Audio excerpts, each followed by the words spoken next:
How's it going, everyone? I'm out here in the bush in Muskoka, out in the woods, standing next to one of the famous giant white pines of Muskoka. Who knows how old this tree is? This is where I love to be. I love to be out in nature, out in the backcountry, but I can't always be there.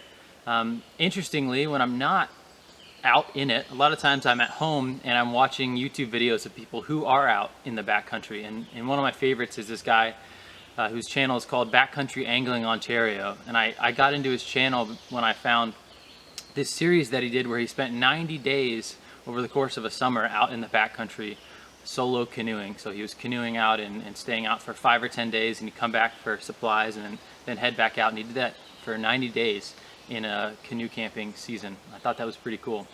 And in one of the videos, he kind of did something. He was sitting back in his hammock and he was kind of just thinking about his experience of being out in the backcountry so much. And he said something that was cool. He said, the backcountry can be so many things for so many people. He was reflecting for him how he felt like it took the place of so many things that he normally has when he's back home. He said it can be therapy. It can be a grocery store.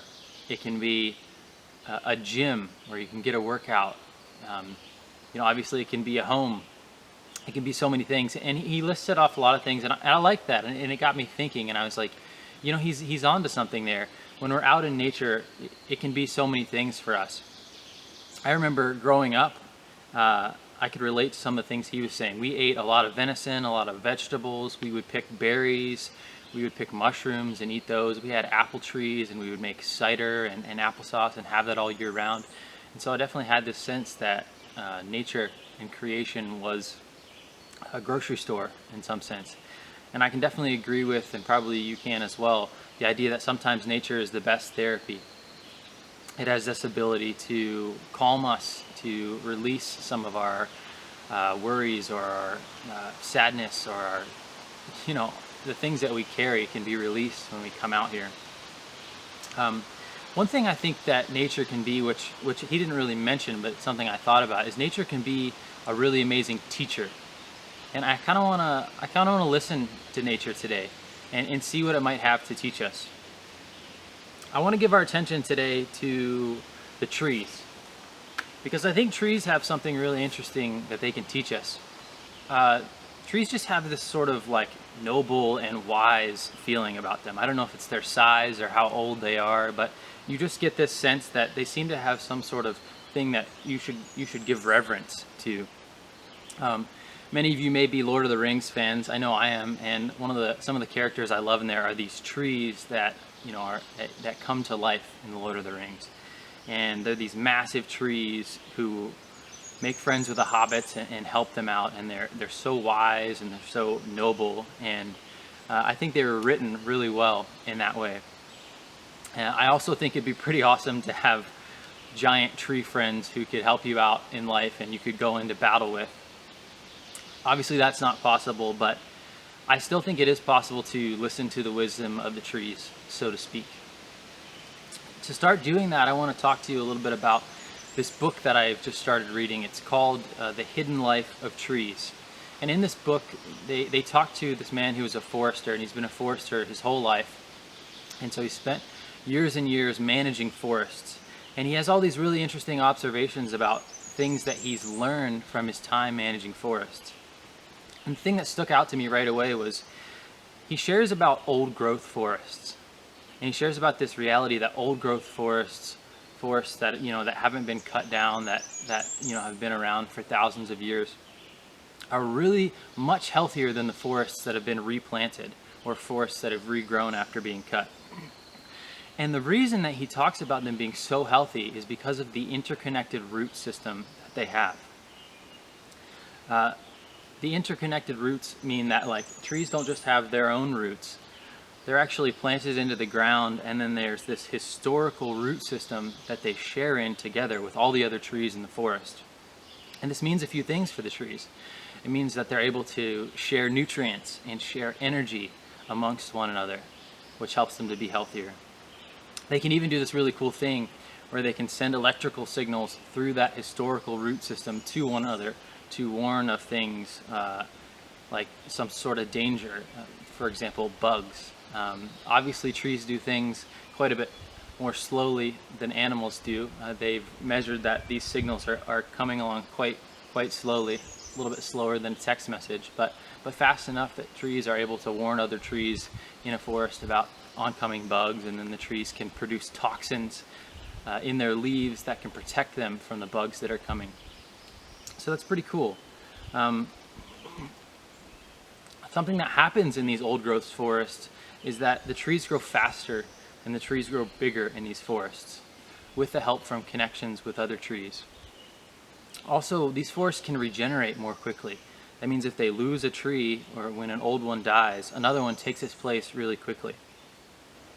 Interestingly though, sometimes when an old tree dies or falls over, it actually takes a really long time for it to die. Sometimes there may just be a stump that's been kept alive by the root system for thousands or for hundreds of years in some cases, which I think is pretty cool.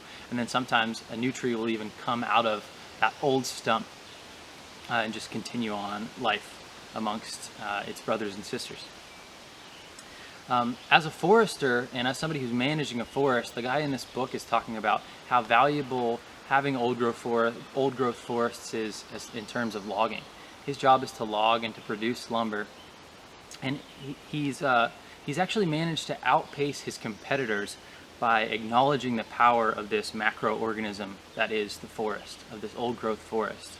He's realized that if he takes out the right trees at the right time, he actually is able to produce better lumber and more lumber off of his acreage than other competitors who are clear cutting and planting new forests. And one big reason for that is because when new forests are planted, it takes them a long time for them to come back to a place where they have these, historical interconnected roots.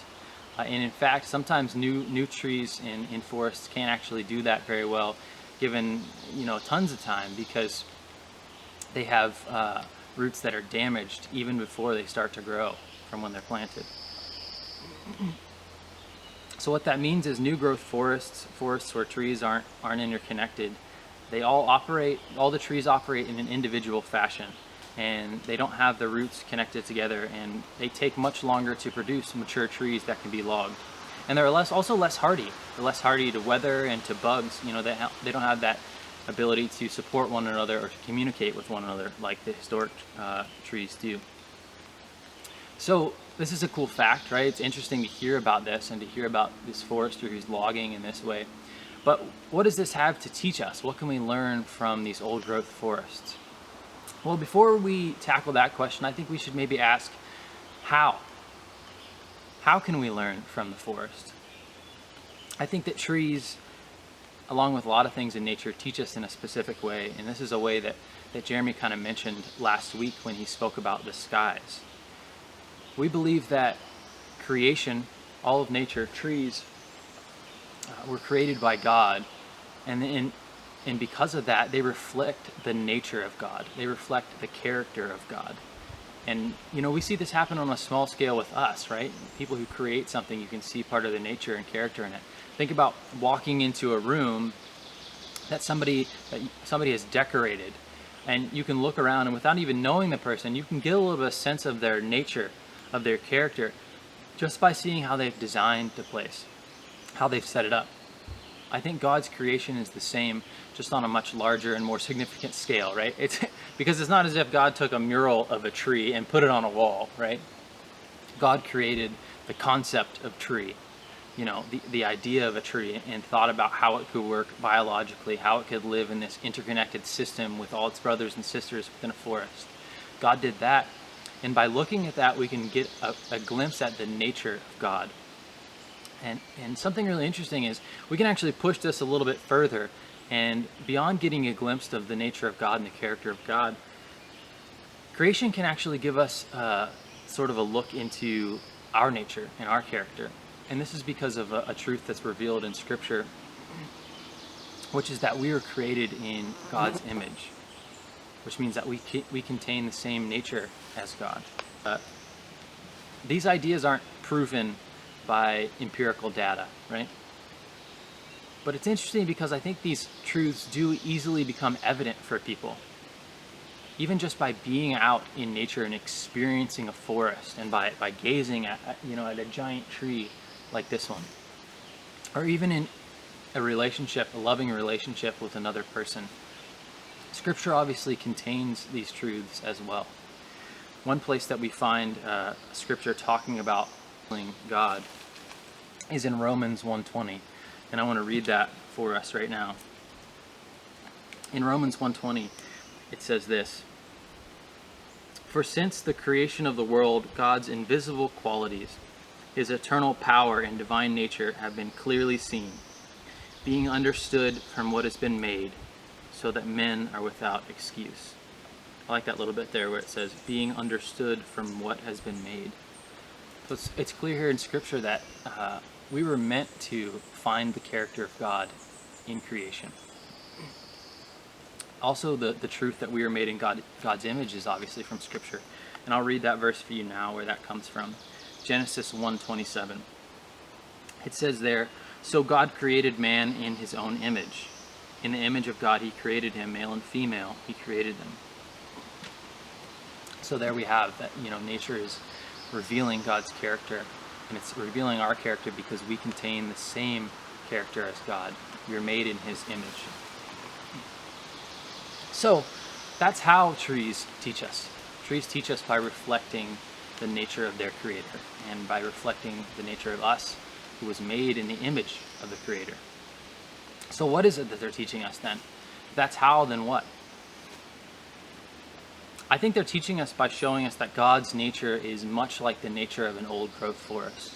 And let me explain what I mean by that. God appears to be three people. Just as in forests, there appears to be many trees. But in fact, we know that God is one. We believe that Christians, we believe that God is a Trinity, or three gods in one. And it's a little bit of a difficult concept to understand if you've never come across it before. But we believe in God the Father, who is in heaven, God the Spirit, who is here among us and who lives within us, and who does God's work in the earth, and also God who is Jesus incarnate, meaning God who was in human flesh and came and walked the earth. And so those are the three that we believe in. And the idea of the Trinity specifically isn't one that's like laid out in Scripture, but the concept is definitely scriptural. We see that God the Father is mentioned in Scripture, that the Spirit is mentioned, that Jesus is mentioned as God who is made man. And in addition, there are scriptures that affirm that these aren't three separate beings, but these are all one. There's scriptures that say, the Lord our God is one, and ones that talk about Jesus saying, the Father and I are one. Just as a side note, too, an interesting idea. We also know from Scripture that Jesus was with God before the creation of the world. Before he ever came to earth, Jesus existed already with God, which I think is interesting because some people, upon hearing about Jesus being born, might think like, okay, Jesus was created in that moment. But we actually know that Jesus was in heaven with God the Father and the Spirit long before the time he ever came to earth. So the concept of the Trinity helps us to understand some of the logistics of God. Helps us make sense of the fact that we read about the Spirit, the Father, and Jesus, but we understand that they are one thing. In addition to the logistics, the concept of the Trinity teaches us about the character of God. In the same way that the trees reveal, God is communal in nature. He has a relational character. And I think that's a powerful thing to realize, that within God, there is a community of love. And this is powerful for me when I realized that, because I think a really interesting part about that is that there's this community of love, this relational aspect to God, and that is where we came from. We were actually an extension of God's loving community. When we were created, we were automatically sort of an extension of the relational nature of God. We were intended to be in God's community from the beginning. He created us in the same way he is, communal, relational, and we are intended to be in loving relationship with one another and in loving relationship with him. That was always God's desire. That was always God's plan. And actually, we see that this plan was highlighted again when he sent Jesus. Jesus kind of came to follow up on that plan. He came to restore relationships with one another. And importantly, he also came to restore relationships between us and God. And this is revealed all throughout Scripture, but I think one really powerful place where we see that Jesus came to restore this original plan of being relational and communal together and with God is in his prayer that we find in John 17, 1 through 12. I love to read through the prayers of Jesus. So one of the most powerful prayers that we hear of is Jesus' prayer for all believers. And this is found in John 17. And I'm going to read that for you, and I think you'll see that it kind of lays out what God's plan always was, and it lays out Jesus' desire for us to return to that community with him and with others. So this is John 17, starting in verse 20. My prayer is not for them alone, meaning not just for his disciples. I pray also for those who believe in me through their message, that all of them may be one. Father, just as you are in me and I am in you, may they also be in us, so that the world may believe that you have sent me. I have given them the glory that you gave me, that they may be one as we are one. I in them and you in me, may they be brought to complete unity, to let the world know that you sent me and have loved me, even as you have loved me. And that you have loved them, even as you have loved me. Father, I want those you have given me to be with me where I am, and to see my glory, the glory you have given me because you loved me before the creation of the world. Righteous Father, though the world does not know you, I know you, and they know that you have sent me. I have made you known to them, and will continue to make you known, in order that the love you have for me may be in them, and that I myself may be in them. What a prayer, right? What an incredible expression of Jesus' desire. And almost everything we've talked about today is actually contained in this prayer. We see that Jesus is talking about the love between he and the Father that existed even before creation, right? Showing that relational nature of God. We see that Jesus' desire is that we would be reunited with God and with one another, that we would live out the plan that was set out from creation. We see that, we've really stepped away from that plan. We've really stepped away from God. It says, we no longer know him. But, Jesus sort of came to reintroduce us, which I think is powerful.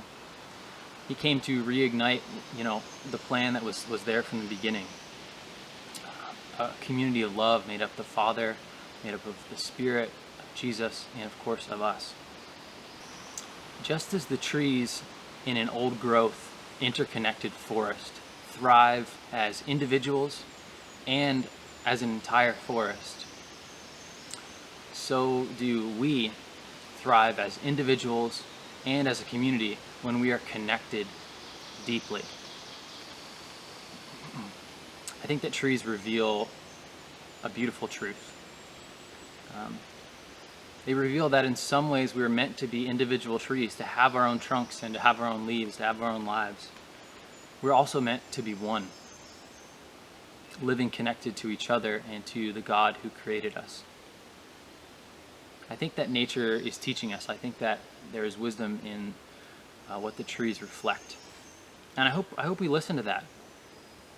I hope that in some way there's some part of you that's agreeing with them even now as you listen to me, to these old trees and to the wisdom that they bring. We are meant to be together. We are meant to be one with God. If that's true, if what I'm talking about right now is resonating with you, and you're understanding and agreeing with that truth, that we are meant to be one with one another and one with God, I hope that you take a step and act on that. I hope that you take a chance to find a way to open yourself up to God or to open yourself up to other people. Because I think we've drifted a long, long way away from what God created. I think just like the forests that we see all around us that were once logged, we're living detached from one another. We're living in a way where, though we may be in the same forest and though we may be living side by side with other people, down deep, there's no roots that are held together. There's no community attachment there. We're living as solitary trees in a lot of ways. And I think it's sad because I think this has become normalized. Just as it's so normal for us to see new growth forests that were once logged and where new trees have grown up without that historical root system, it's become normal for us to live as detached. And not only has it become normal, but it's become weird to try to be attached. You ever notice this? There's so many things that, we might try to do to attempt to connect and to open up with some other people that come off as weird or rude in some ways, right? Everything that we have is mine, and everything that you have is yours, and we separate those things so cleanly. Or, we share just a little bit of what's going on within us. But, if we share too much, it's like, whoa, too much information, and, I don't need to carry what you got going on. And we react to people opening up to us too, and we say, I don't need to know that depth. We've become normalized to living as forests that are new growth forests, to living as detached people. And this isn't just between one another, right? We become so detached from God too.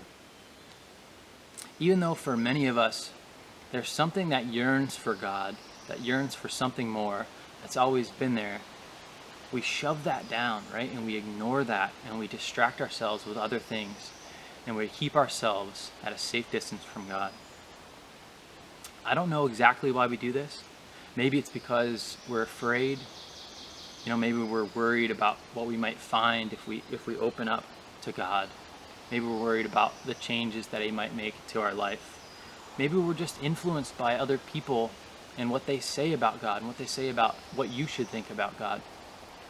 But whatever the reason is for being closed off from Him, I think there's a much different way to live. Though it might be a little bit against the culture that we're facing today, I think there's a way to live more as one with one another and more as one with God. And I think, as I said, we may be so far from what was intended in many ways that it's going to be really hard to fully return to that. But that doesn't mean we should give up hope, right? We have a great hope in Jesus to make huge leaps and bounds toward unity with God and toward unity with one another. Jesus has made that possible for us by giving us grace, by giving us forgiveness, by demonstrating God's character and His love when He was here. How can we do that? How can we begin to take steps towards being rooted together, towards being connected and rooted in God? Well, I think a great place to start is by examining our current situation. And this is actually going to be something that I'm going to suggest that you do this week, particularly if you are responding to this and you're feeling somewhere within you a response to what's reflected in the trees, that we are meant to live as one with one another and one with God.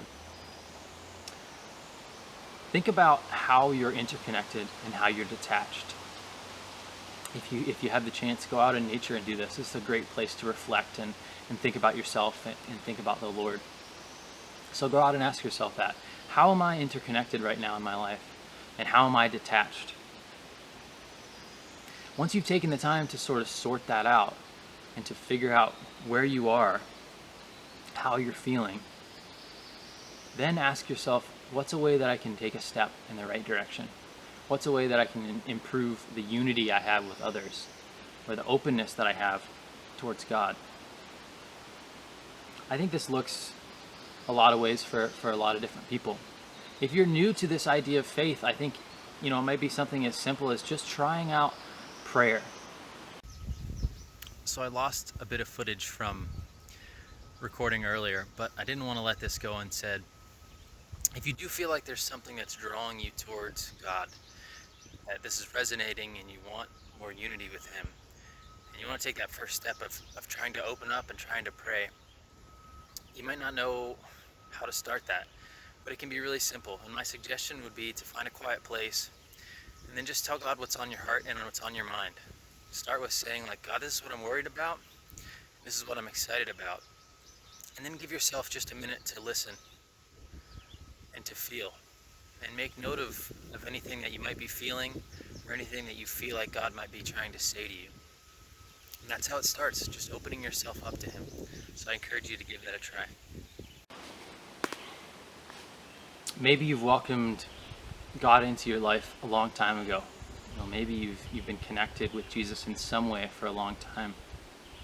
But for you, taking steps towards greater unity may mean finding a new way to connect with Jesus. It may mean spending more time in that examining period, spending more time asking yourself how you're detached and figuring out what parts of yourself you're keeping walled off from God, what parts of your roots you're keeping disconnected from Him, and then trying to take a step forward in opening that part of yourself up to God.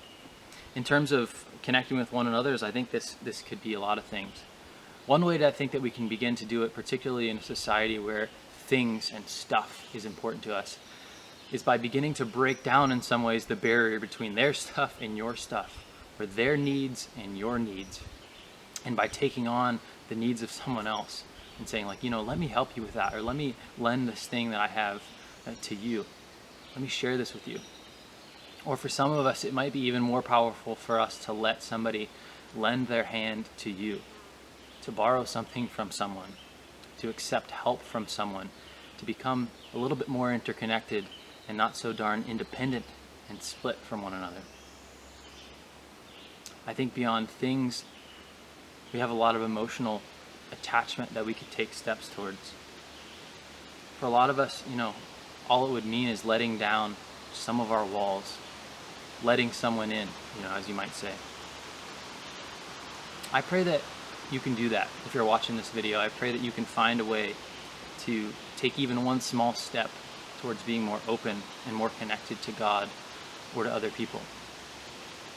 I pray that you can listen to the wisdom of the trees and the nature of God that they reflect, the nature of us that they reflect. I pray that you can find a time to go out and ask yourself, how am I detached? How am I connected? And find a way to step towards greater unity with others and with God. Okay, I'll talk to you later. Thanks.